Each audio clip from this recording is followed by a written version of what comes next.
My name is Gabriel Meyer. I'm the executive director of the Ruskin Art Club, the sponsor of tonight's lecture.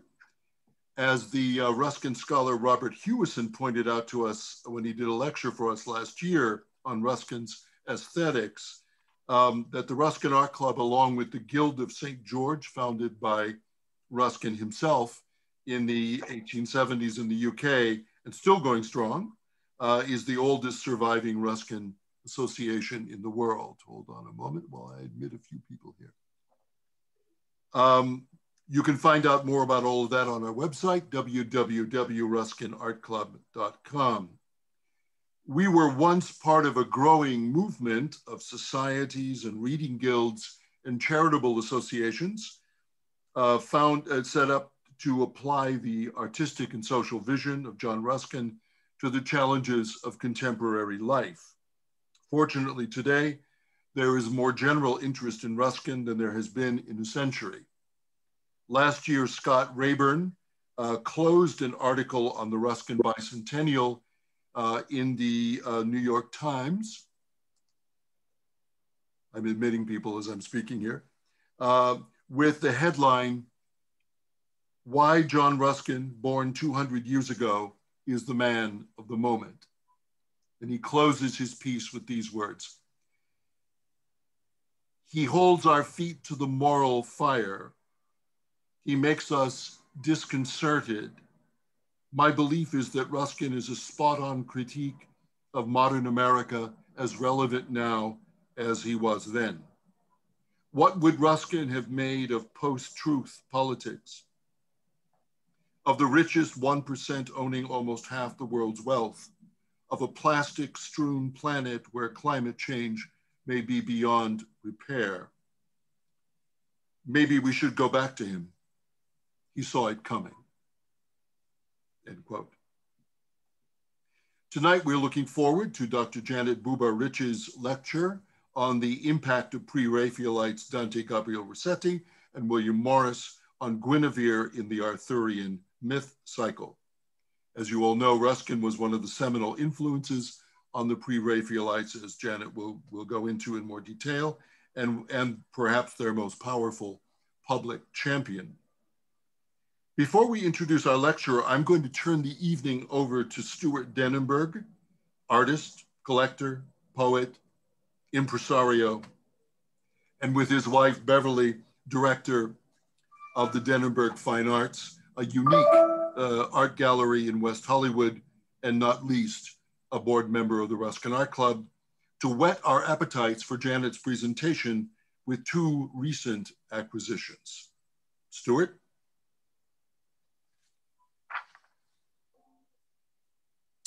Good evening. Great to see everybody. And I'm going to start by expressing my gratitude to Gabe for being an extraordinary leader in the Ruskin Art Club. It made my enthusiasm spark. And I started to look at auctions which I do with some regularity, and talk to friends. And lo and behold, one of our friends is a collector of photographs, and he discovered that I was interested in Ruskin, and he brought to my attention two photographs. The first of which I show you is a portrait of William Morris, and William Morris in 1888 by Frederick Hollier in a vintage platinum photograph. It's the most famous pose of Morris, and quite a treasure to find. The next photograph I'll show you, and we're going to make this rather brief, is the full photograph of three characters, William Bell Scott to the left, John Ruskin in the center, and Dante Gabriel Rossetti to the right. This is a postcard that was published based on an earlier photograph of 1863, excuse me, and it is this photograph that I acquired, in which you will see that William Bell Scott has been removed. And why was William Bell Scott removed? Cut out, literally, excised from most of these early vintage albumins, most likely by Ruskin himself or by Scott. Well, here's a paragraph or two that will explain it. When the designer, Scott, visited Ruskin's drawing class in 1855, he was incensed to find that Ruskin's students, rather than drawing from, quote, beautiful ornamental objects or human figures, were copying pieces of rough stick crusted with dry lichens. Ruskin forcefully argued that nature was a far superior teacher than all the paintings of Raphael. Scott's hostility was also based in part on his resentment of the influence that Ruskin exerted on Rossetti. Although he recognized Ruskin's, quote, rhetorical genius, because it was applied also to Turner, whom Scott abhorred, he was angered. A second time, meeting Ruskin in 1863, the date of our photograph and the occasion of our photograph, the occasion of his meeting, he only slightly softened his earlier impressions. Ruskin, he said, is very good and sweet and kind to everyone, myself included, dancing to amuse little Constance and playing at croquet. So I suppose one ought to be delighted with him. Yet he is a little nauseous, not very kind.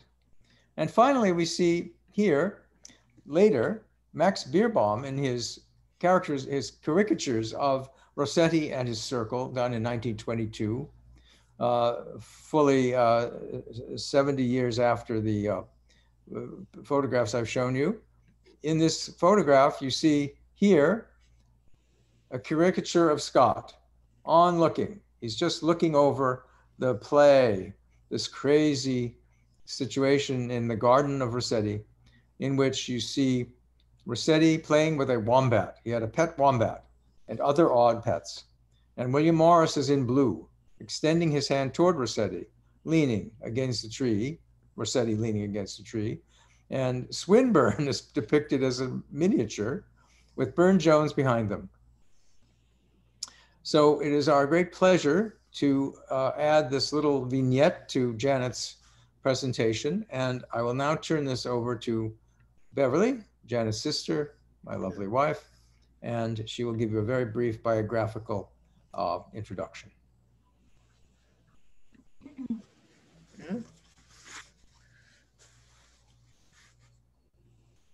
Yeah, you're on. It is my pleasure to introduce Janet Bubar Rich with great respect for her wonderful education, her BA in English from UC Berkeley. I hope you're hearing me. And her PhD in mythological studies with an emphasis in depth psychology from Pacific Graduate Institute. Dr. Bubar Rich is a writer, editor, and lecturer based in Southern California, exploring timeless myths with a focus on the contemporary concerns of our world.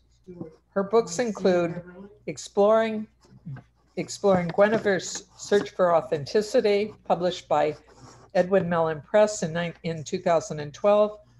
Her book on Hestia, Goddess of the Hearth, also published by Edwin Mellon Press in 2014, and most recently, Riding on Horses, published by Peter Lang Publishing in 2016. It is a pleasure to introduce my good friend and sister and distinguished scholar, Janet Bubar Rich. Wow, thank you for that introduction. It's very moving. I'd like to say good evening. I'm very honored to be here with you. Guinevere would be extremely happy to see this turn out. And thank you all for coming to honor Guinevere. I'd like to thank our host, Gabriel Meyer, for this wonderful opportunity.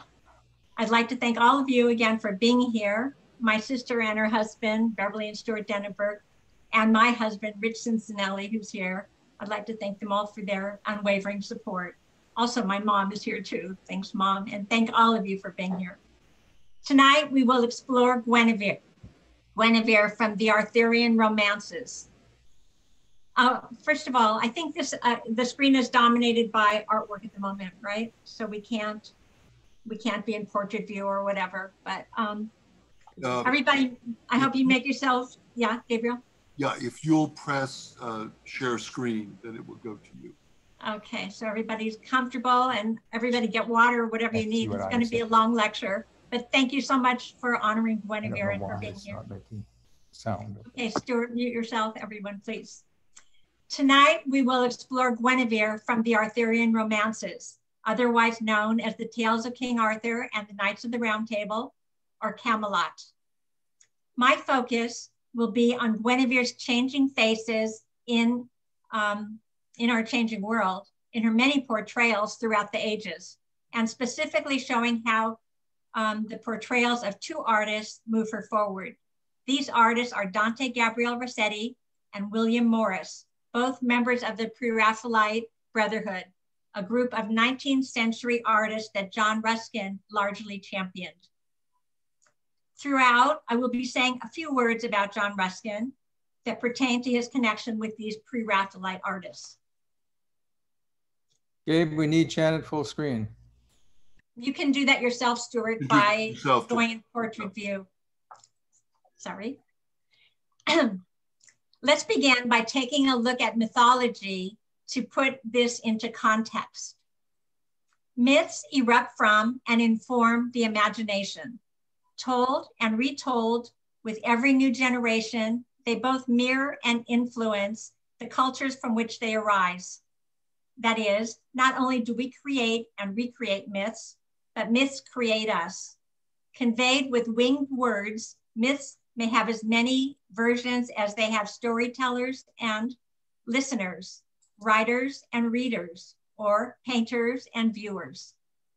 While old versions may be cherished along with the new, we are each touched by them in our own ways. Told through oral traditions and wide-ranging art forms,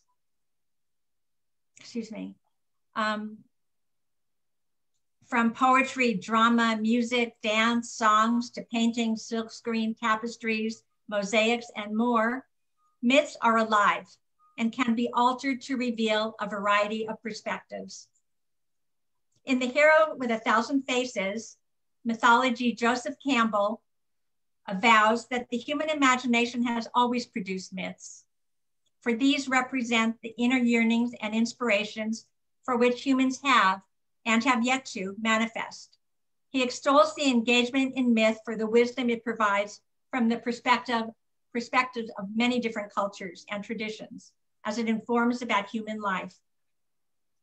So who is Guinevere? Guinevere is a central female character in the Arthurian romances. Exploring her character development throughout the myth's changing versions allows audiences to reflect on women's places in the cultures that give rise to and are mirrored in the myths, and on women's struggles to achieve authenticity in patriarchal worlds. Please journey with me back into ancient Celtic times to discover Guinevere's mythic origins, then into the traditional literature to see how aspects of her multifaceted character are eclipsed. And finally, sail with me into the 19th century to see how a revisionist, the Pre-Raphaelite artist William Morris, is first to give Guinevere her own voice. In the literature, as handed down through the ages, as in myriad art forms, such as tapestry, silk screens, and paintings, to stage cinematic performances and songs, Guinevere is reimagined again and again as a beautiful queen who enchants audiences as she dares to stretch the limits of her time and place. I will now try to link in a slideshow. Please bear with me. See if I can do this. Yes, I think I can. I'm not sure though.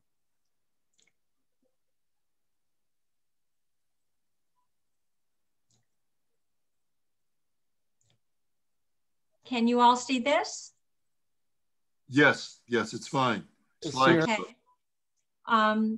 Whoops, it didn't start from the beginning. Yeah, slideshow from the beginning. You have it from the beginning? No, you need to press from the beginning. Right. Sorry, I don't have control over it for some reason. Let's see, how do I stop share? Okay, I'm gonna try it again. Share screen. This is the one I want to do. Okay. Please bear. And then from the beginning. Yeah, from the beginning. from the beginning. Up. Didn't work either. Okay, I'm gonna try it one more time. Please bear with me. Nope. Oh, how do I start from the beginning? We're, oh my goodness. It's, okay. From the beginning. Are you with me, everyone? Mm-hmm. Can you see this? No, we're not seeing an image, no. You're not seeing an image. Oh, I was afraid this was going to happen. Sorry, everyone. Okay. Back to the screen. I'll give it one more try. Okay. Share screen. From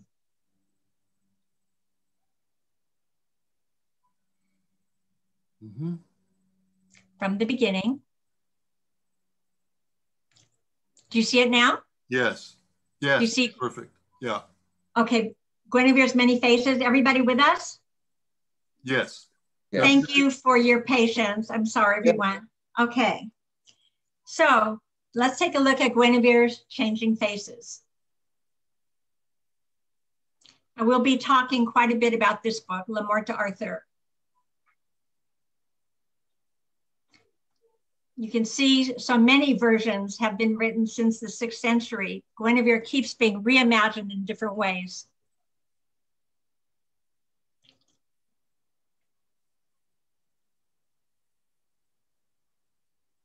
I will be speaking about this painting.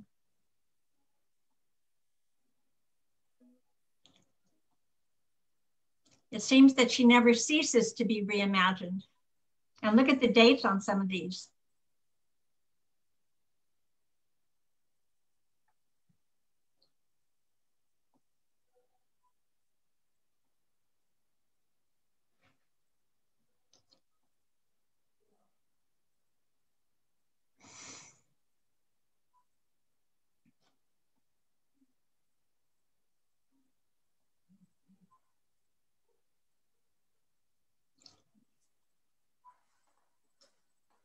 She's alive and well in our psyche.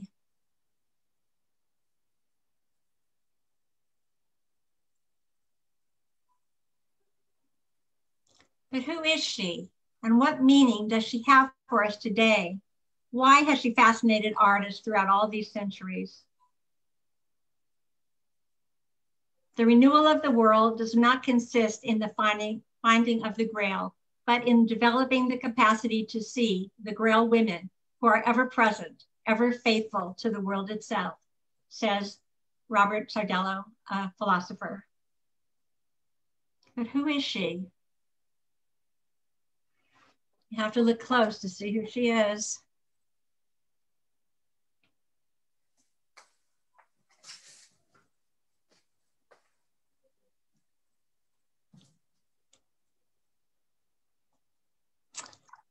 Okay, so who is Guinevere and who will we let her be?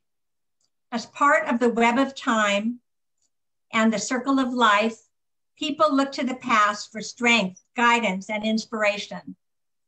Accordingly, looking back at ancient mythic traditions as brought forward in literature from many lands may help us see that out of darkness, death, and decay come healing. From the void, new life can emerge.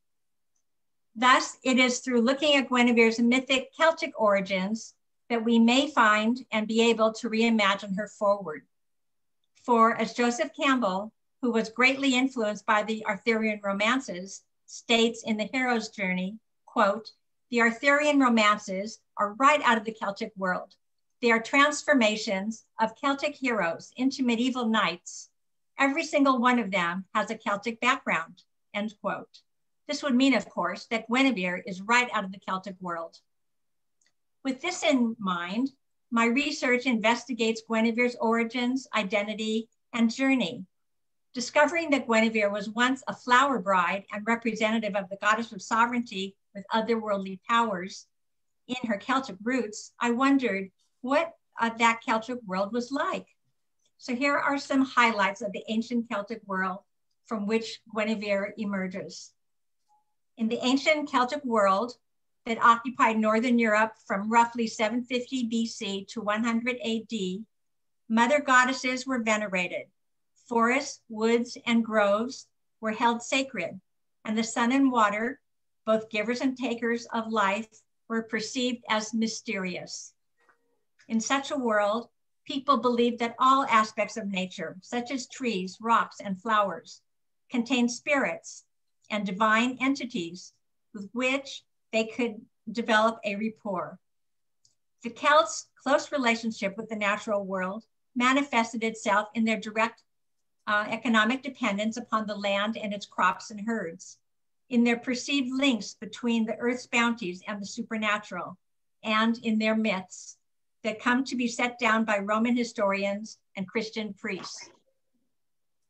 Rich in its daring exploits of superhuman creatures and heroes, Celtic mythology embraced the underworld as a land of primeval innocence and happiness, filled with beautiful women, music, food, and drink, quite in contrast with the Celts' difficult life on earth.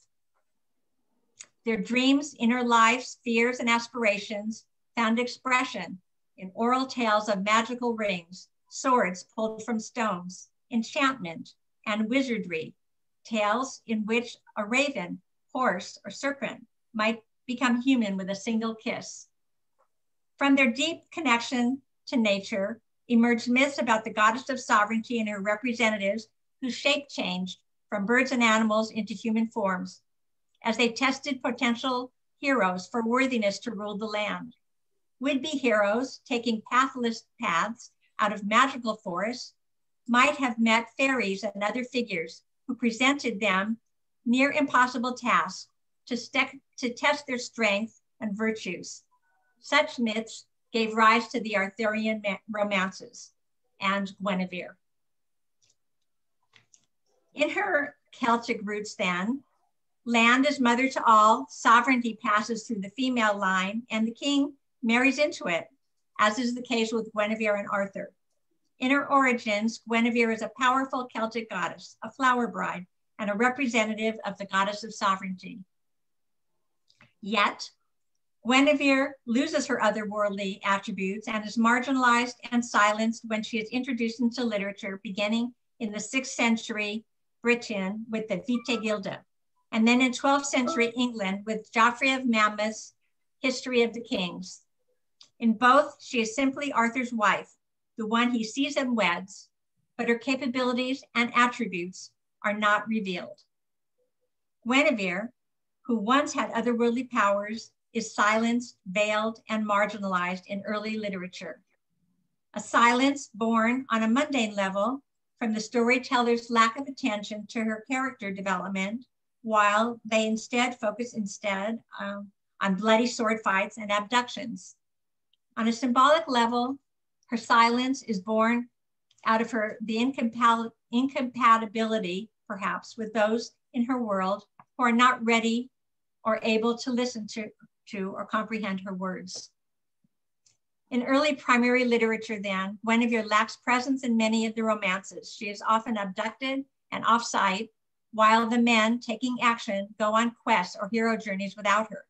When she is part of the myth, she is often described as beautiful, like a statue or ornament, without concern for her inner qualities and desires.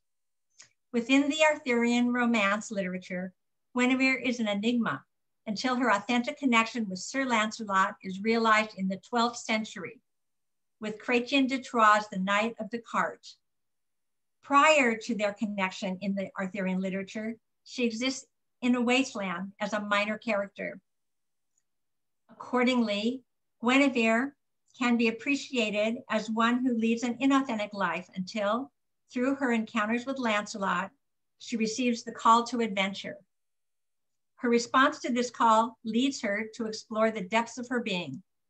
From an underworld journey that transforms her and her society, she emerges transformed in the subsequently changed world of a kingdom that topples largely from her actions. By the 15th century in England, in Sir Thomas Malory's version entitled Le Morte d'Arthur, The love between Guinevere and Lancelot and the treason that they allegedly commit results not only in the kingdom's collapse, but in Arthur's death. The love between Guinevere and Lancelot become the power of the changing myth, with Lancelot unable to reconcile his love for Guinevere and his duties to God and his king. And Guinevere goes off to a convent to repent and pray for forgiveness. So in the literature and myriad art forms as handed down through the ages, Guinevere is reimagined again and again as a beautiful queen who enchants audiences as she dares to stretch the limits of her time and place. Now, many pieces of artwork that are displayed in galleries and museums throughout the world tell Guinevere's story. Each is a thread that contributes textures and tones into the tapestry that becomes her legendary character. In the artwork, the interpretations and details vary with each artist, art piece, and viewer. Each retelling in some way presumes the many retellings that preceded it. For example, the medieval Arthurian legends that have been of particular interest to poets, for example, inspire such works as Alfred Lord Tennyson's famed Arthurian poem, The Lady of Shalott, published in 1832, that becomes the source of material for a whole generation of Victorian artists. And notably, the Arthurian legends were a constant source of inspiration for the Pre-Raphaelite artists. We will now take a look at two artists from the Pre-Raphaelite period, Dante Gabriel Rossetti and William Morris, to see how they portray Guinevere and move her mythic character forward. First, we will talk about Rossetti. Born Gabriel I'm going to try to share something again. Let's hope for the best.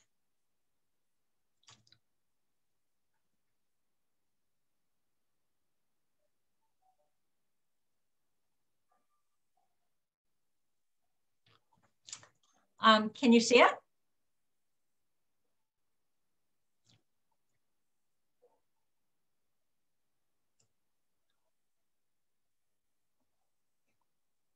Gabriel, can you hear me? Can you see it? I don't think I did it right. It's visible, Janet. It's visible? Yes. Thank you. Thank you. Okay. So you can see Rossetti's painting, Gabriel, everybody? Yes. Anybody? Yes. Yes. Okay. All right. So I am now, thank you for your feedback. Born Gabriel Charles Dante Rossetti to an Italian scholar and his wife who migrate to England, Rossetti, known as Dante Gabriel Rossetti, is a 19th century English poet, illustrator, painter, and translator. Opposing the tradition of Raphael and the grand manner that exalts the method of idealizing nature and the striving for beauty at the expense of truth, he founds the Pre-Raphaelite Brotherhood in 1848 with a few artists such as William Holman Hunt and John Everett Millais. Largely inspired by John Ruskin's philosophy that opposes the practice of improving on nature, as Raphael did, and promotes the rendering of faithful representations of nature, aiming for as much realism as possible. Later followers of the Pre-Raphaelite Brotherhood principles would include Edward Burne-Jones, John William Waterhouse, and William Morris, about whom I will be speaking. A couple words about Ruskin. With the publishing of his pamphlet, Pre-Raphaelitism, in 1851, John Ruskin defends the Pre-Raphaelite Brotherhood against the hostile abuse of other contemporary critics. Also, Ruskin becomes a patron of many Pre-Raphaelite artists whose talents he nurtured. Now, the Pre-Raphaelite Dante Gabriel Rossetti seeks to return to an age of faith, or a time when artists were still honest-to-God craftsmen who did their best to copy nature while thinking not of earthly glory, but of the glory of God. In his work, Rossetti strives to return to the spirit of the medieval masters and emulate the attitudes of simplicity and sincerity that he associates with the Middle Ages. In September 1855, the Brotherhood buys a copy of Robert Southey's 1817 version of Malory's Morte d'Arthur. And 2 years later, Rossetti declares that the world's two greatest books were the Bible and Morris's The Morte d'Arthur. Now we're going to discuss Rossetti's paintings. If everyone wants to take a breath for a minute. Rossetti creates images of Guinevere, Arthur, and Lancelot in Arthur's tomb, The Last Meeting of Lancelot and Guinevere. The last, as you see here in figure 1. He does this with a devout heart, hoping that viewers, such as yourselves, will consider them with a fresh mind. His Guinevere, dressed like a nun, is shown with a protective hand and distant gaze, backing away from an overreaching, lecherous-looking Lancelot, as she appears to be united with Arthur in his death. Rossetti's watercolor, done in 1854, reflects the final scene of Malory's Le Morte d'Arthur. The tomb's wall shows Guinevere at Arthur's side, while he duns Sir Lancelot a Knight of the Round Table, illustrating Sir Lancelot's oath of loyal service to the king. Outside the tomb, in contrast, Lancelot, clad in lively red, extends himself over Arthur's dead body towards Guinevere, who, in a death-like black garb, guards her ghostly white face behind her hand. In a white bridal veil at Arthur's side, she appears to have died along with Arthur, or, as in Malory's ending, to have joined a convent. While the head of Arthur's tomb is in the light, Guinevere's head is in the shadows. In death, as in many versions of Arthurian romances up until this time, Arthur remains the object of the story, while Guinevere is in the shadows as the relative being. No longer the tall, statuesque beauty of her youth, she is stooped and diminished. Prominent in the painting is a large tree, as a tree of life symbolizing regeneration, and a tree of knowledge symbolizing good and evil, with leaves that signify fertility, growth, and renewal. The painting shares a vision that rings true when one considers that every object, including consciousness, has a shadow. That is, without an object, a shadow cannot exist. To emphasize this point, the tree's shadow is conspicuously painted behind the tree at the right side of the tomb. Clearly, Rossetti's painting emphasizes how Arthur's death changes the balance of the tale's universe, a metaphor for the psyche's pattern. As an object cannot exist without a shadow, or a shadow without an object, Guinevere cannot exist without Arthur. As the myth in this painting illustrates, when such an imbalance occurs, the psyche lets loose events to correct the imbalance. Thus, to restore order, Guinevere needs to transform. For some, the tale may represent the inner journey to self-discovery and individuation, as it reflects the need of anima for animus to achieve the pairing of opposites for unity and wholeness. The tale is not suggesting morality, but is a metaphor that speaks of the collective unconscious. Looking at the tale as a description of the self, the psychic totality of an individual, it evokes truths that endure throughout many cultures over time. For, as John Ruskin said, quote, "Art is not a study of positive reality. It is the seeking for ideal truth," end quote. Viewing the painting allows us not only to gain insight into the myth and the truth beneath the myth, but possibly into our deepest selves. At this point, I would like to turn back to John Ruskin for a moment to share his connection to Rossetti, who is one of the artists that Ruskin offers patronage. In 1853, Ruskin and his wife, Effie, spend the summer in Scotland with the Pre-Raphaelite artist, John Everett Millais, where Millais begins working on a famous portrait of Ruskin and falls in love with Effie, Ruskin's wife, creating a love triangle with heartache, not terribly dissimilar from that of Arthur, Guinevere, and Lancelot. The following year, in 1855, the Ruskin marriage is dissolved, and Effie marries Malaise. During this time, a friendship develops between Ruskin and Rossetti, with Ruskin offering his patronage to the artist. Rossetti then carries out an affair with Jane Burden, wife of his friend William Morris. More about this love triangle ahead.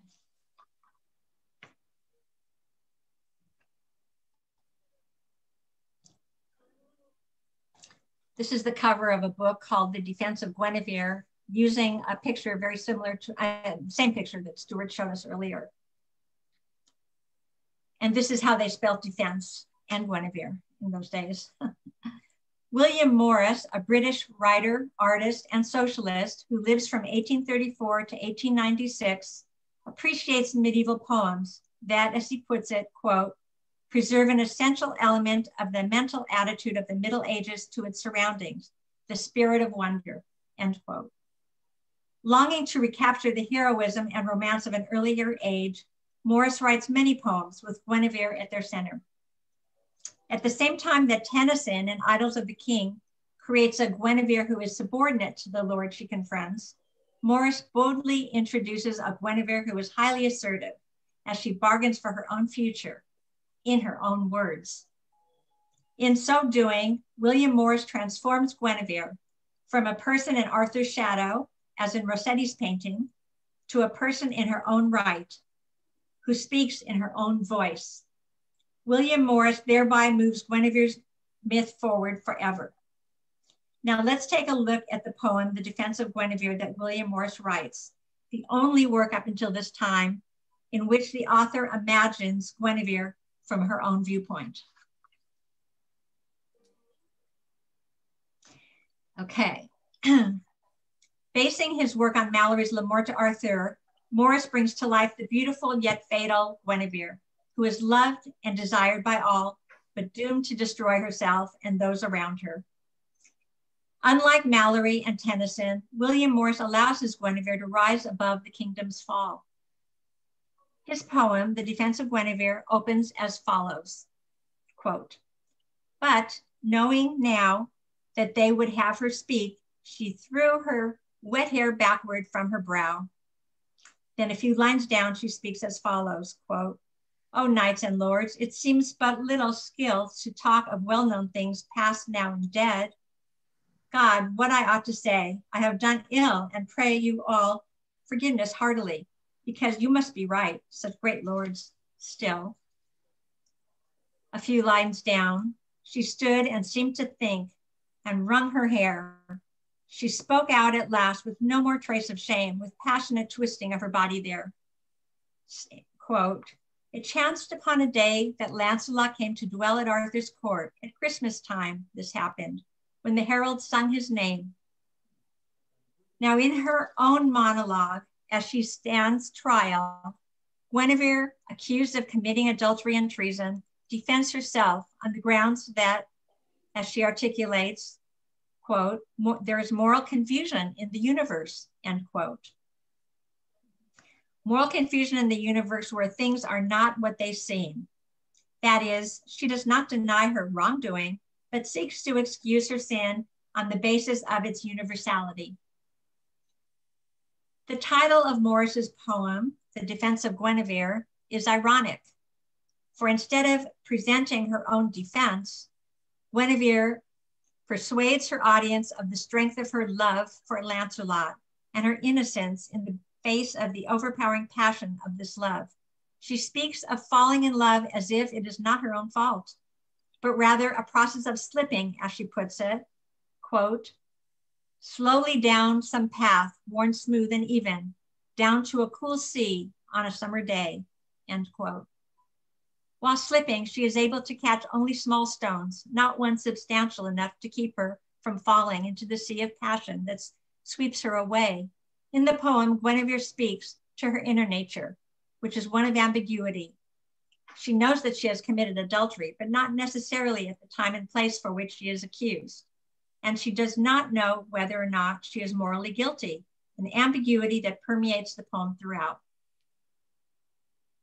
Morris bases the poem on these two moments in Le Morte d'Arthur. The first moment is when Guinevere is falsely accused of being intimate with a wounded knight. Falsely accused because she is instead confidentially she was confidentially with Lancelot at that moment. The second moment is on the evening that Mordred informs King Arthur and Lancelot that that informs King Arthur that Lancelot is a traitor, having an affair with his wife, Queen Guinevere.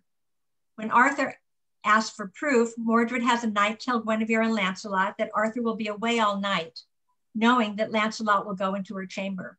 At once, knights show up at Guinevere's door, accusing Guinevere and Lancelot of adultery.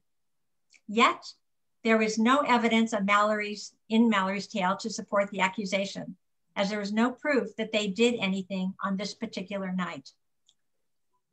So back to Morris's poem. Standing accused of ambiguous crimes of adultery, William Morris's Guinevere speaks for herself. She defends herself on the grounds that the accusations are false, as the particular of the crime for which she is accused are not completely true. For though she is found to be in the room with Sir Lancelot, what they did on this particular night is unclear. Yet she is caught in the ambiguity of knowing that there is truth at the heart of the accusation. To reveal her moral dilemma, Guinevere speaks from her heart, disclosing that many people find it hard to choose between options when there are advantages and disadvantages to both. She illustrates this by asking the judges to choose between two colored cloths, knowing the options are unclear. She states, quote, "One is blue, wavy and long. One is cut short and red. No one could better tell the difference between the two," end quote. Upon the judge's inability to choose, she demonstrates the universality of her situation. That is, she does not deny that she has done something wrong, but seeks to excuse her sin on account of its universality. She reveals that she knows how she feels, but is less certain about how she fits into society and how she fits before God. Morris imagines Guinevere who speaks her mind and articulates her feelings. In this poem, he allows Guinevere to be seen as a full person rather than simply an adulteress, as she has been so often portrayed. In reading or listening to her own words, we start to understand Guinevere's feelings. Morris portrays Guinevere as a multifaceted individual with human desires. He moves Guinevere's myth forward, allowing her to become the subject of her own story, rather than the shadow in Arthur's and Lancelot's story. However, Morris's Guinevere still depends on Lancelot for her rescue. For while Morris's Guinevere uses her wit to delay her death verdict, she remains a traditional damsel in distress as she awaits her knight in shining armor to come to her rescue. The poem ends with Sir Lancelot coming to save her.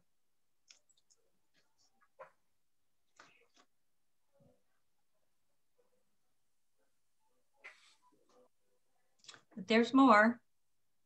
While art flourishes in the 19th century England, Morris is unhappy about the general decline in craftsmanship caused by the Industrial Revolution and desires the replacement of cheap mass production by conscientious and meaningful handiwork. Unlike artists who move to new styles and materials, he advocates a return to medieval art on the principle of its authenticity, holding that artist's uniqueness and original purpose, once retained in the Middle Ages, are lost in mass production. He arouses interest in the homespun. While artists use posters, for example, he fondly remembers the love and care which earlier ages had bestowed on the production of books, and would not tolerate badly produced books that merely told a story, regardless of their effect on the printed page. For him, mass production cannot emulate the work of human hands. While writing Victorian poetry and translating myths, he revives lost techniques for painting and for making stained glass and tapestries. The oil painting that you see here that Morris does in 1858, known as Queen Guinevere to some, and La Belle Isolte to others, is now in the Tate Gallery and shows Morris's use of repetitive patterns and brilliant jewel tones that characterize his style. The model in medieval attire is Jane Burton, who Morris marries in 1859.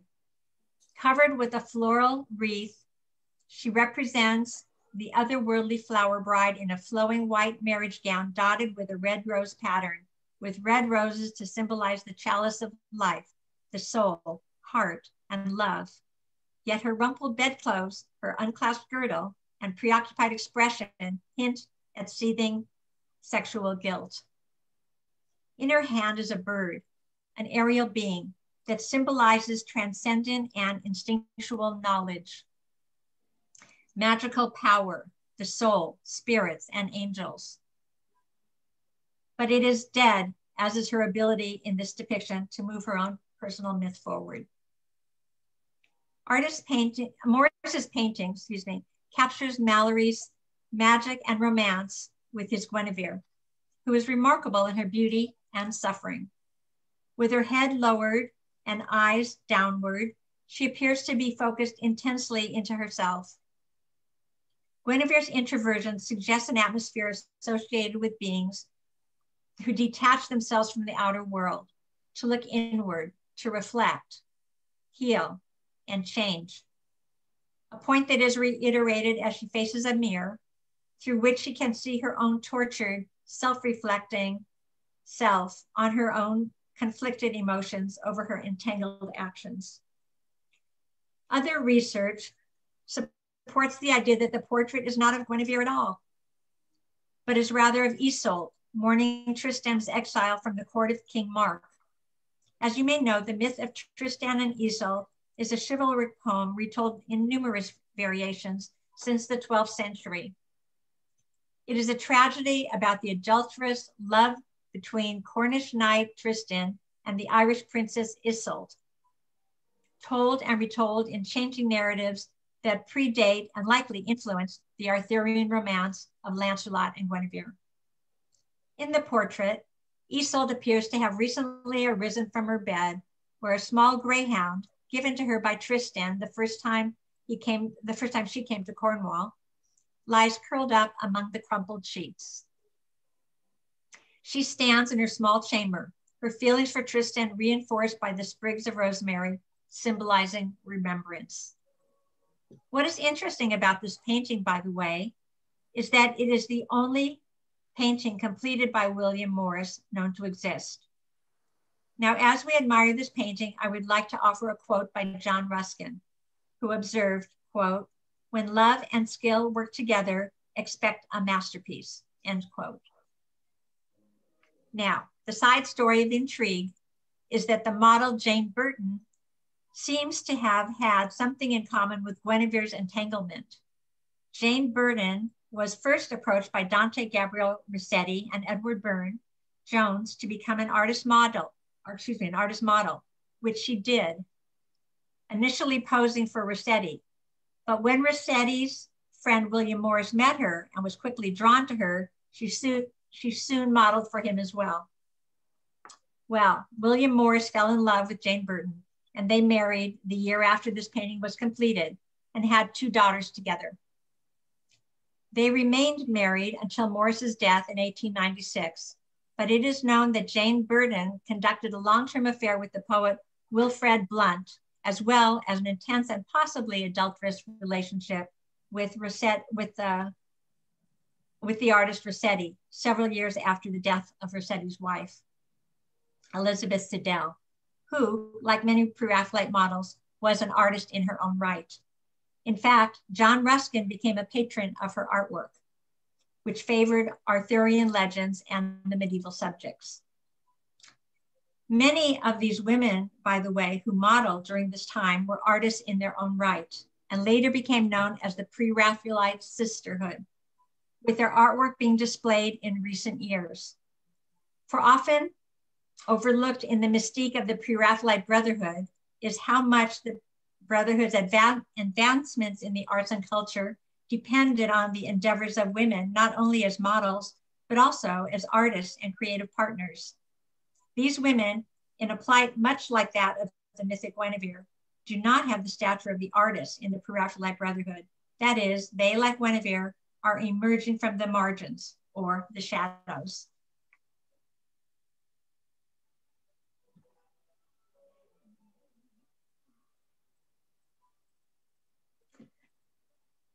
Now we'll look at figure 4.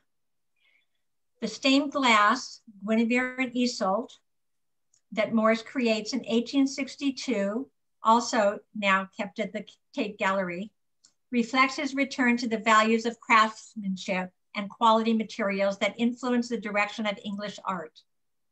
The piece shows the two women standing with their bodies tall and straight like the tree trunks that frame them. Their hair hanging out, their hair fanning outward like the leaves on the treetops that surround them. They, like the trees, represent the maternal Mother Earth, rebirth, regeneration, new life, and optimism. With Guinevere's crown and Iseult's tilted head, they are set into the garden landscape as pieces in the puzzle of the forest, the gestation ground of spiritual quests.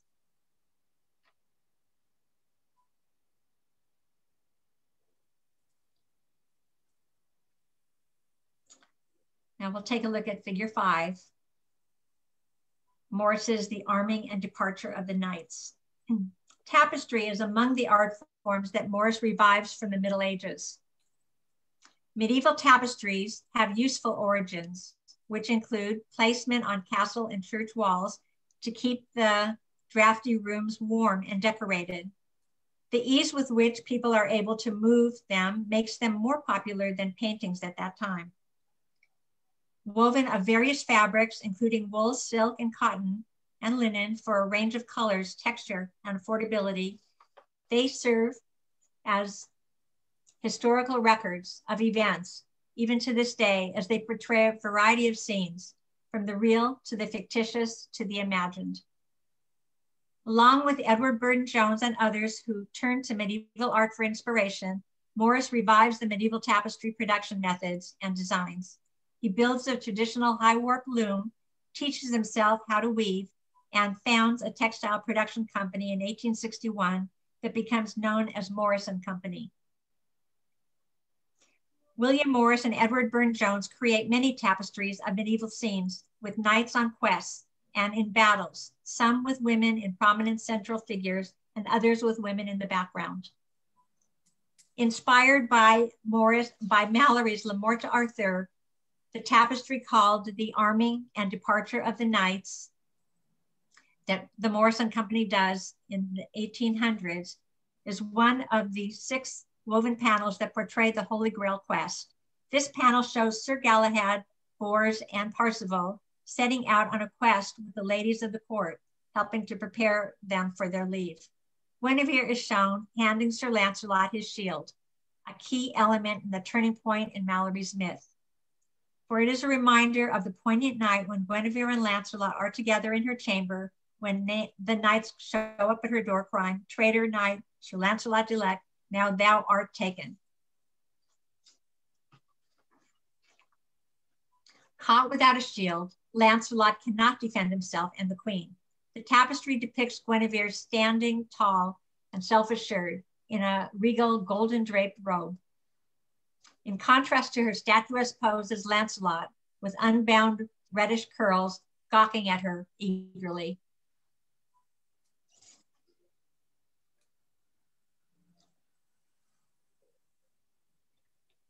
In another Morris and Company tapestry, The Ladies of Camelot, Guinevere is shown in the woods with 3 other ladies of the court. Having 4 figures is significant, as 4 represents totality, universality, and completeness. The leaves that frame the figures are symbols of growth and renewal. The tapestry, which demonstrates a return to the aesthetics of the Middle Ages, is an example of Morris's effort to bring a beautiful world to life. The scene represents an escape from the intolerable reality of living in an unromantic age of materialism and mass production. The multicolored threads tell of the colorful Arthurian legends, in which Guinevere, like a flower amidst many in a garden, is a lovely leading lady. These are among the many Morris and Company medieval tapestries that continue to keep the Arthurian legends alive today. Now we'll reflect on Guinevere's yarn. Throughout the centuries, a wide range of artists like Rossetti and Morris unlock and express understandings of Guinevere in ways that mirror and reimagine their own realities. Exploring the many versions of the mythic Guinevere can inspire us to become myth makers, not only of Guinevere's story, but of our own stories, of our own destinies. Seeing how artists can take age-old characters and move them forward may inspire us to believe in our ability to transform our own stories and move them forward, and possibly even to reimagine our culture, society, and the human landscape and move them forward too. I would now like to close by quoting John Ruskin, who said, quote, "Let every dawn be to you as the beginning of life, and every setting sun be to you as its close," end quote. Thank you. Thank you so much, Janet. Very, very rich presentation for us. Let's open it up now to questions, comments, reflections. We have a distinguished audience tonight and many experts in various fields. So please unmute yourselves if you wish to make a comment, and we hope for a lively discussion. It happens when you're unmuted. I have a question. Gabe, can you hear me? Yes. I was curious, what is the, Janet, what is the symbolism of the greyhound in the Assault portrait painting? That was a gift. The greyhound was a gift given to her when she goes to Cornwall for the first time. And it's just a way of her remembering her knight. Hmm. I'm sure it has a more specific meaning. I could look into it and get back to you. Happy to do that. Good. You really care. Yeah. Does everybody have a full view? I'm not able to get a full view of everything. Stop futzing around. No. Is everybody able to get a full view of? No, No. no, we just do Zoom and everybody in the line. No, I can't get a view of everyone, only the Zoom page. There it is. There There you go. it is. There we are. Good job. Sorry about Okay. that. It's we're learning along the way. No. Elena, you wanted to make a comment? Oh, well, I was just fascinated by a statement It does that something. made about silence born out of incompatibility. Yes. Talk a little bit more about that, silence born out of incompatibility. May I say a word about that? Yeah, yeah. It's a case of any marginalized person, and you could think of many marginalized groups of people, even in our culture today, where without understanding, sometimes they aren't given a platform. Sometimes people don't listen to them, and if they do listen to them, they don't really hear what they're saying. So in literature, I was just using that as like a metaphor for all those people who are marginalized today. Right. Anybody can speak on that topic. I love Feel free, talk anybody. about the inauthentic life until Arthur. This was also interesting. Not Arthur, Lancelot. Her history, the Arthurian myths are one of the most popular myths of all time throughout all cultures. And basically, Guinevere, like many women, was she wasn't the focus of the spotlight. She wasn't what the writers were writing about. They were writing about bloody battles and jousts and everything. And the women, you know, they were off to the side. So the writer didn't go over and investigate what they were all about in many versions. And that was true until William Morris he made this radical change in the 1800s, and he told the first version from her viewpoint, showing how she feels. But then if you saw in the overview I presented, there are versions that come up to present day where Guinevere is greatly amplified. You know, you saw Keira Knightley with the bow and arrow and everything. Right. Guinevere come a long way through a lot of reimaginings by artists. And in the 1900s, there were a lot of women who wrote poems from Guinevere's viewpoint from all sides. You know, did she love Arthur? Did she love Lancelot? What was this all about? Did she even need Arthur or Lancelot? Did they need her? All of this. It wasn't talked about until the 19th century. And then there are so many beautiful books and art pieces of artwork and everything that explore this.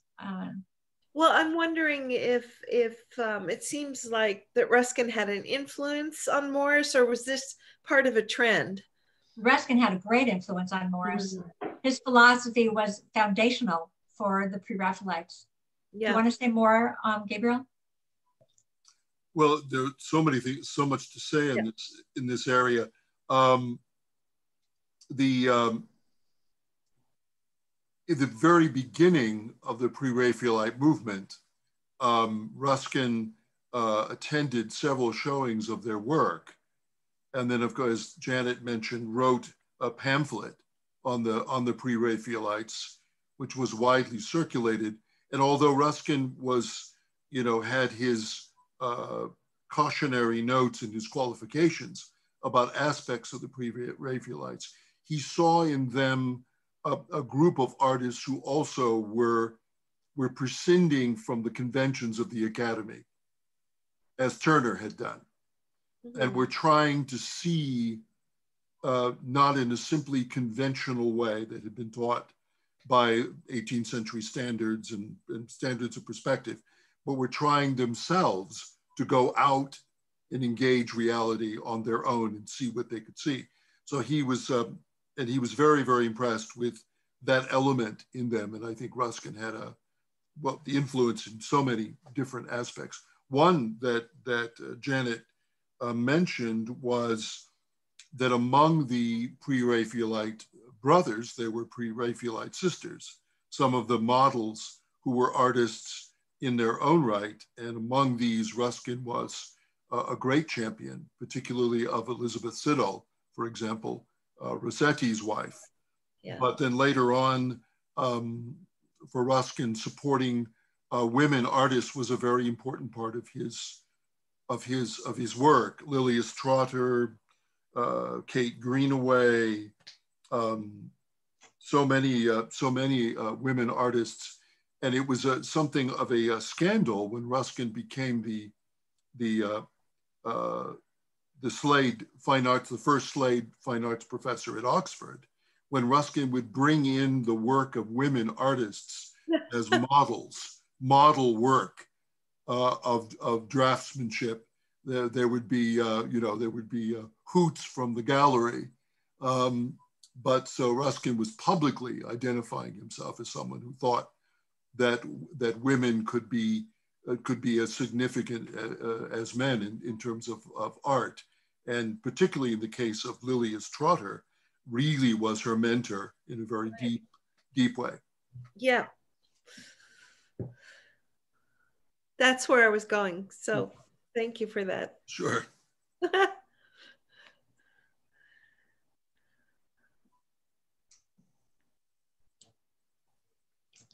Any other questions or reflections or thoughts? Yes, I have a question or maybe a statement. So recently I've been doing research on Queen Guinevere and Sir Lancelot. Oh. And I'm looking at Mallory's Knight of the Cart, where Lancelot and Queen Guinevere sleep. Chrétien's Knight of the Cart. Yes, but I'm reading Mallory's retelling of it. But yes, I have read Chrétien de Troyes' Knight of the Cart as well. And I was looking at the idea that Queen Guinevere is a victim. Queen Guinevere cannot be blamed as the victim because you cannot blame someone for circumstances they are put into unwillingly. When Sir Meliagance blames or accuses Queen Guinevere of adultery with one of her knights, she cannot be held responsible for her actions because she is in a situation unlike something she's experienced before. And I think that that goes to show some of female empowerment, you know, that this is not all her fault, that this is not just at her blame. Thank you. I have some comments about the dog, the greyhound. I had a thought that there's a dichotomy there, and the dog that was given to her by her lover she's in some agony when she gets up, and the dog is calm and asleep and just is going with the flow, is not conflicted at all. And also the dog is probably loyal. Dogs are usually loyal. I'm going to say, as somebody who has a dog that I love tremendously, that dogs, you know, you're real when you're with your dog. The dog knows who you are. Oh, you are, yes. And so when you're with a greyhound or a dog or anything, it's just a very real relationship. Don't you think, Anne? You have a dog. I think it's completely real. And, but I also think that the lover is calm and she is conflicted. And I think that's important, plus the loyalty of the greyhound. There could be something else, but those are the two things that I see in it. Thank you.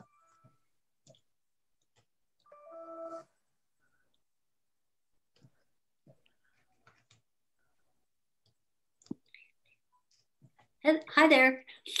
Hi, Susan. I want to say thank you. Yeah, I want to say thank you because I love the connection of what's happening during the transformations to show it in art. You know, I think that just works really, really well for me. And I want to explore these artists even more. And I was pretty shocked by the one only painting that we have. It saddens me that we don't have more to study. You know, we're back to Vermeer, and Vermeer, of course, had few paintings, but we've got some major artists out there, including a lot of these women that we're talking about. Oh, really have.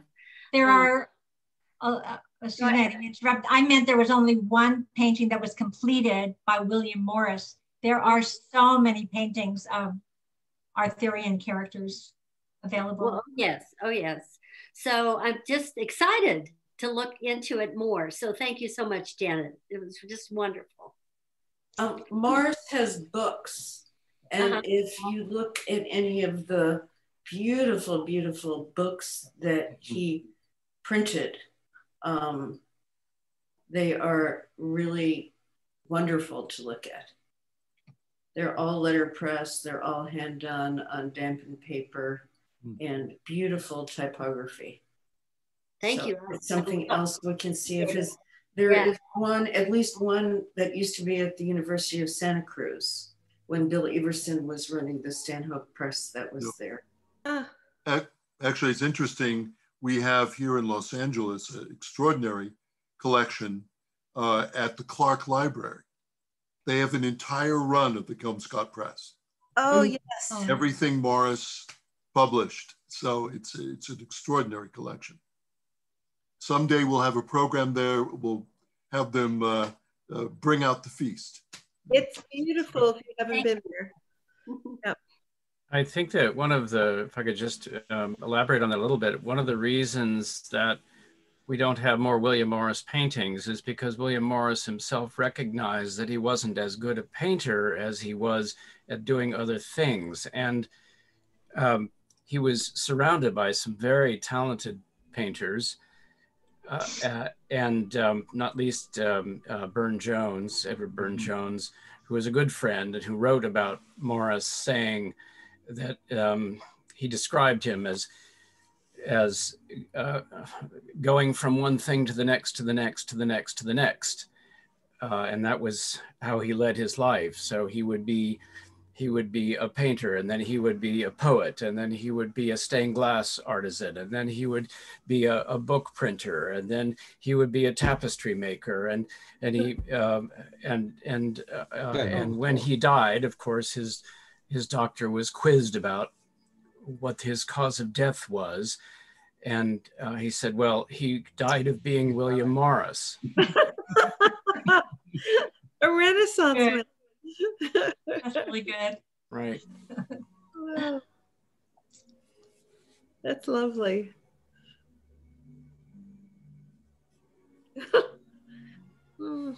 Victoria Martino added in our chat column that an explanation for the greyhound, the real symbolic understanding. And I don't know why. Victoria, are you here? Can you unmute yourself? Do you want to give that explanation? Yes, I'm here. Thank you, Stuart. Oh, good. No, hello. Hello. Yeah, I mean, I can't speak to this specific painting, but in traditional art historical iconography, the dog is always the symbol of marital fidelity. That's why we see dogs often at the foot of the bridal couple, like the famous Jan van Eyck painting, because it shows the fidelity between man and wife. So the fact that the greyhound is asleep is an indication that it could symbolize that fidelity in itself is asleep, that that Isolde / Guinevere is, has sort of lost her moral compass, and fidelity is sleeping, and that's why she's in a state of turmoil. Great, thank you. Thank you. Could we go back to Braden mentioned earlier the idea of the research he's doing on Guinevere as a victim. I'd like to hear you comment, Janet, on this thought of Guinevere as at the moment when she and Lancelot sort of consummate their affection. She's been kidnapped, and she is literally being victimized. She is the victim of a kidnap, not just an attempt, it happens, right? So how do you see her in terms of her victimization and / empowerment? Could you comment on that? I kind of see it differently. I was, looking at this character from the 6th century through, the many centuries where she's a sideline character. And then all of a sudden it looked to me like they wanted to topple the Arthurian kingdom. So they invented Lancelot, brought him into the story, meet Guinevere, and they have this thing. I really see it as a like in a production, a way to topple the kingdom. And do I see her as a victim? Never saw her as a victim. I see her as a convoluted character, some where she loves Arthur, some where she loves Lancelot. And I never saw her as a victim. I saw her as somebody like these artists, these women in the Pre-Raphaelite times, or people today who are trying to emerge from the sidelines and, be part of the economy, be part of the society, and they just have to find small steps to do it. I'm going to just go back to the models, like Jane Burton. During the Pre-Raphaelite period, these women were taking jobs as models because they couldn't be on the forefront and make enough money with paintings the way the men could. I mean, they were just marginalized like so many women artists were for a long, long time, maybe even today. Maybe not, I don't know. But no, I never saw Guinevere as a victim. I saw her as an emerging female character. I don't even know how to see her as a victim. It doesn't, Well, I asked that, Janet, because in Sir Thomas Mallory's version of the story, Meleagant comes while she's out maying, right? And he steals her, he takes her, and she gives up resisting to save the lives of her knights, right? Yes. And he captures her and takes her to his castle and imprisons her there. I know. And at that point, her sexual fidelity is forfeit. She's got to either sleep with Meleagant, he is going to rape her, or she's got to give that sexual congress to someone else, to one of the knights, or as it turns out, of course, to Sir Lancelot, her champion. So the way I looked at it was that Guinevere actually had sovereignty. She actually had power in some cases by having married Arthur, but back in her roots, she had sovereignty herself. And so all these other knights were trying to gain power through their relationships with her. So she was always being abducted. She was always out of the sight. But really, a lot of the Arthurian romances are about the Grail quest, about the quest that these knights got to go on. They leave her behind, and the knights are on all these wonderful, journeys. Very exciting. Guinevere is usually left behind in the dust. I never saw her as a victim. I always saw this all as reflections of society we live in, really. It's emerging societies. Anybody can throw out a comment or throw in a comment, please. Just a parenthesis that one of the things that's impressive about the Pre-Raphaelites in particular was their sensitivity, certainly in the Guinevere and the Iseult works that dealt with these myths, but also in works that were more engaged with their own times. William Holman Hunt's famous The Awakened Conscience, where the painting is just a kind of essay in this artist coming to grips with the way in which the central woman in the painting is victimized. That she's being used by this man to be the kind of side woman in his life, and he's providing for her. But the painting shows her in this moment when as she looks directly at us, when she realizes what she's become and what real situation she's in. Of course, it was a scandalous painting at the time, but it was also, again, coming from this Pre-Raphaelite sense of the difficult situation of women, both in their own times as well as reflected in these medieval examples. Yeah. It's interesting also to note that in the case of Jane Burden, later Jane Morris, she was what many people would have termed at the time of low birth, but of high beauty, and she was she was used for her beauty, of course, to be a subject of sketching and painting and stained glass images, and she was a subject not only for William Morris and Rossetti, but Burne-Jones and others. And I think it's hard to know whether that was something that she welcomed at last, resisted at first. There's some evidence of that, but she was caught up in this world of artists and thinkers and craft people who it must have been a very strange and yet seductive thing for her at the same time to be brought into this circle of highly educated and wealthy people. William Morris had money, and so there was that as well. But I also noticed that in all of the representations I've seen of Jane Burden as a model, I don't think I've ever seen her portrayed as smiling. Interesting. Oh no, Joel's still on. Okay. That's a very interesting comment. I'll have to look back at that. I was wondering if, can you hear me? Yes, you. Yeah. I was wondering if the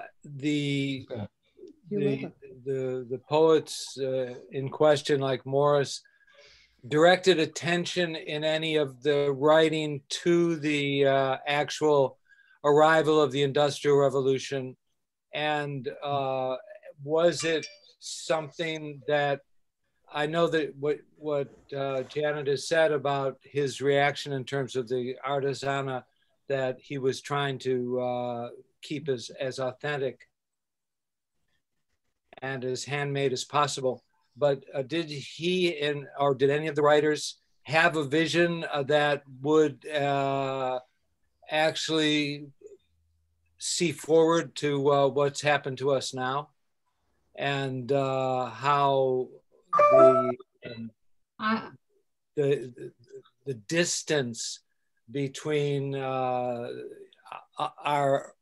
humanity and our technology has been so decisive in the trajectory of the civilization. And this was something that basically you could say began with the Industrial Revolution. I mean, you could put it before that too, but I mean, in its, let's say, modern phase, it has been, you could date it from that. And the Industrial Revolution and of course the emergence and savaging of capitalism have been something that have really kind of brought us here. And I'm wondering if did he talk about it in that way? Yes, I'll make a brief comment, then I'll let Gabriel address it. But thank you for all of that, what you just offered us, because William Morris and the Pre-Raphaelites were a direct reaction to all of that. They wanted us to remember what the human hand could do. And they were cautioning us against mass production and the Industrial Revolution, which he saw as ugly. He actually saw beauty in truth and something more sincere and something more part of nature. So he would have been abhorrent. He would have just had a terrible time today. Do you want to say more, Gabriel? But he was a reaction against everything you just said. Yeah. Well, just to underline that's what Ruskin and the Pre-Raphaelites were all about, was the recognition, even at the earlier stages of the Industrial Revolution, of what this is doing to us. And not only what it's doing to us, but what it's doing to nature, what it's doing to the world. So Ruskin begins with art criticism, but at a crucial point in his life makes this shift out of the art criticism to social criticism, which he talks about the conditions of the workers and what industrialization is doing to human beings. So this is, the essence of these movements. Then, of course, Morris in particular goes further and actually becomes, a political actor, becomes a socialist, forms socialist leagues,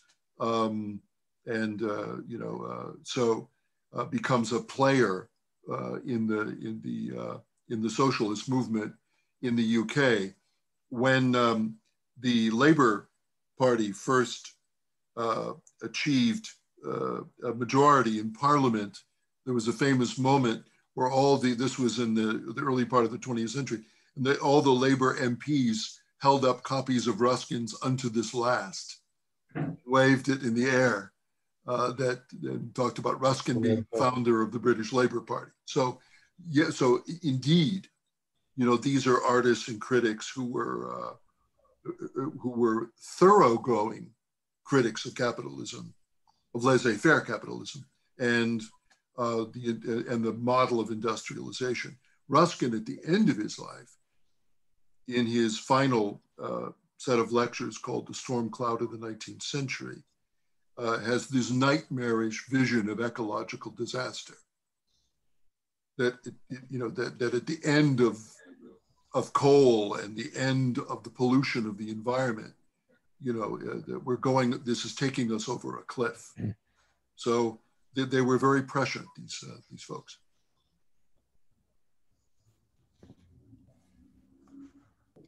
Thank you. Thank you. One of the loveliest mantras of Ruskin that one takes away is his concept of the difference between the road and the path. The road being the straight, efficient, fast, swiftest way from A to B. The path being that way in which one meanders and discovers and integrates and connects to the greatness of the minute, the real, the natural world. Beautiful mantra. And the other great mantra that if Jim Spates is still on, perhaps he should say it, because he closes all of his communications with it. Jim, are you still on? I guess Jim's not on. He closes by quoting Ruskin, "In the short time you have, be kind and do all the sure good you can." Certainly exactly the opposite of what our capitalist society has become. Predatory. We're all voting on the 3rd, presumably. Or before. Before. He voted, of course, yeah. Before. A slight shift. Stuart, thank you. Very nice thought. Janet, this is Eric Jessen. On behalf of the board of the Ruskin Art Club, we want to thank you so much for your wonderful presentation and how you've kind of sifted through all this stuff and woven your own tapestry to tell this story. And also to thank all of the people who have attended this wonderful event. Thank you. Thank you so much. Thank you, Eric. Thank you again. Thank you. Listen, well, thank all of you for joining us tonight. I want to leave, of course, with a couple of quick announcements about future events. On November 12th, our own Stuart Dennenberg, hopefully with video input from the UK art scholar Stephen Wildman, will do a presentation on a unique Ruskin watercolor recently added to his collection. It's quite something. It's a preparatory watercolor that Ruskin did of the castle at Amboise in 1840, executed by Ruskin in imitation of the style of Turner. But a later, more finished drawing accompanied the publication of Ruskin's long poem, The Broken Chain, between 1840 and 1843. So anyway, this is a very rare and exciting find. So don't miss our presentation on November the 12th at 5 p.m. On the Amboise drawing. The following Thursday, that will be the 19th, I will be giving a lecture with illustrations this time on Ruskin and the California Dream. So this will be an interesting discussion on Ruskin's direct and indirect influence on American art movements, particularly in art education in the 19th century, and on social movements and utopian communities in the early 20th century.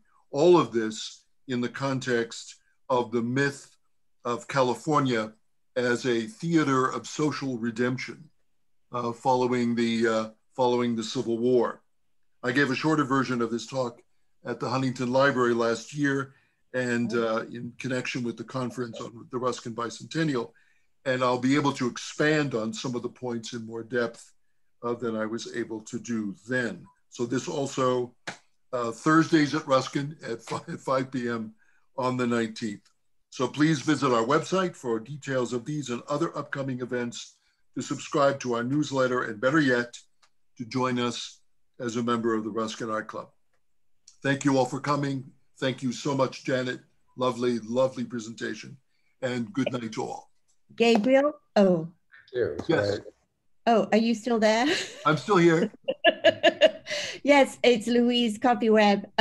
I just wanted to say that I was first invited to these lectures by Stuart and Beverly Dennenberg, and I have enjoyed them so much that while I've been sitting here, I've been writing out my check for $1,000. I'm going to become a lifetime member because I think what you're doing is so wonderful. I just wanted to say that.